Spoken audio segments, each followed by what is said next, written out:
কি সমস্যা এখানে? ওই যে মাটি ফালাইছে, মেডেল প্রথমে ফালাইছে, মেডেল ফালাইয়া তারপর মাটি ফালানি হয়েছে। মাটি ফালানির পরে তারপর এখন মাটি হালকাভাবে একটু সরাই দিয়ে পিচ ঢালিয়ে দিতেছে, বাস এভাবেই কাজ হচ্ছে। তো এইভাবে তো কাজ হয় না, এটা কদিন থাকবে, তার জন্যই আমরা কাজের জন্য সবাইকে বলতেছি কাজ এখন বন্ধ আছে। তার মধ্যে কন্ট্রাক্টর যে আছে, কন্ট্রাক্টর আবার পুলিশ ডাকলো, পুলিশ ডাকলে আমাদের ভয় দেখানোর চেষ্টা করলো, ভয় দেখানোর চেষ্টা করে এখন আমরা তো বললাম, এখন পুলিশ বড়বাবু আইসা নিয়ে বিডিও সাহেবকে ফোন করলেন, বিডিও সাহেব এখন কি করে। কি মানে অভিযোগটা কি যে রাস্তার কাজে নিম্নমানের হচ্ছে? আমাদের অভিযোগ কিছু না, আমাদের অভিযোগ যে রাস্তার মেডেল ফালায় আমরা যতটুকু জানি যে ডাস ফালায়া তারপর ব্রাশ কইরা তারপর পিসে তেল মারে।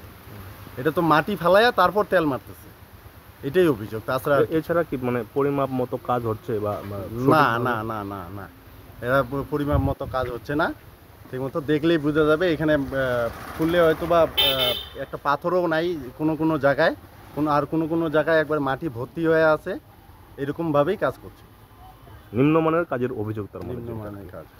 আপনার নাম একটু? আমার নাম দীপঙ্কর রায়। রাস্তার পাশেই তো বাড়ি আপনার? রাস্তার পাশেই বাড়ি, আমার বাড়ি এখানে। এবং আপনারাও এসছেন, যারা মানে উপপ্রধান হিসাবে এসছেন, কি দেখলেন, কি বুঝলেন? এই রাস্তা মোটামুটি 3 কিলোমিটার অনুমানে একটা রাস্তা আছে, যেটা আমাদের এসআরডিএর আন্ডারে কাজটা হচ্ছে।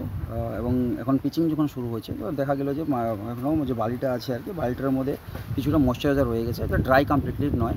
তার ফলে কি হচ্ছে, পিচটা ভালো করে ধরছে না, সেটা রাস্তাটার লংজিভিটি কমে যেতে পারে। সেটাই পাবলিকের এখানে অবজেকশন, যেন বা এখানে ডাস্ট পাউডার দিয়ে এবং প্রপারলি পরিষ্কার করে সেটা পিচিংটা হোক, যেন রাস্তাটা যেন দীর্ঘদিন থাকে।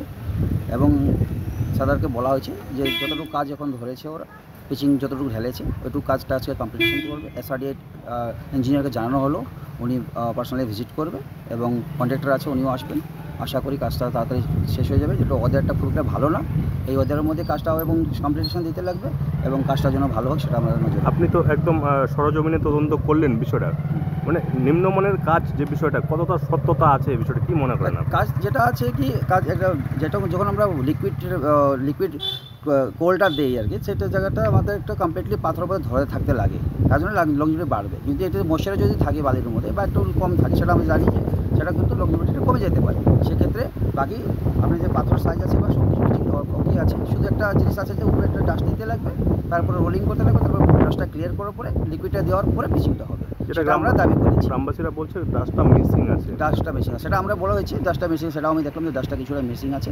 সেটা কন্ট্রাক্টরের সঙ্গে যোগাযোগ করে আমি এসআরডিওকে জানালাম, এসআরডি আসবে। আমরা রাস্তা তো আমাদেরই, আমরা চাই যে রাস্তা তাড়াতাড়ি ভালো করে সুন্দরভাবে হোক, এটাই আমাদের কামনা আছে। স্যার বলছি আর একটা কথা, যে এখানকার কোনো একজন গ্রামবাসী এটাকে নিয়ে মানে আরটিআই অ্যাক্ট অনুযায়ী তথ্য জানার অধিকার আইনে আবেদন করেছেন, দীর্ঘদিন পার এখনো পর্যন্ত সে তথ্য পায়নি। দেখুন, আরটিআই প্রত্যেকটা নাগরিকের আমাদের একটা অধিকার, সেটা করতেই পারে। কিন্তু সেখানে আমাদের ইঞ্জিনিয়াররা আছেন, আমরা তো এই পিচিং রাস্তাটা 100% আমরা কনফার্মেশন, আমরা তো ইঞ্জিনিয়ার না, ইঞ্জিনিয়ার সাহেব আসবেন, উনি দেখবেন, কেন এটা ভেরিফিকেশন হবে, আবার রাস্তাটা কেটে দেখা হবে। সেটা যদি কোনো ফল্ট থাকে সেটা আমাদের কমপ্লিটলি যে আমাদের কন্ট্রাক্টর আছে সে বুঝিয়ে দেবেন।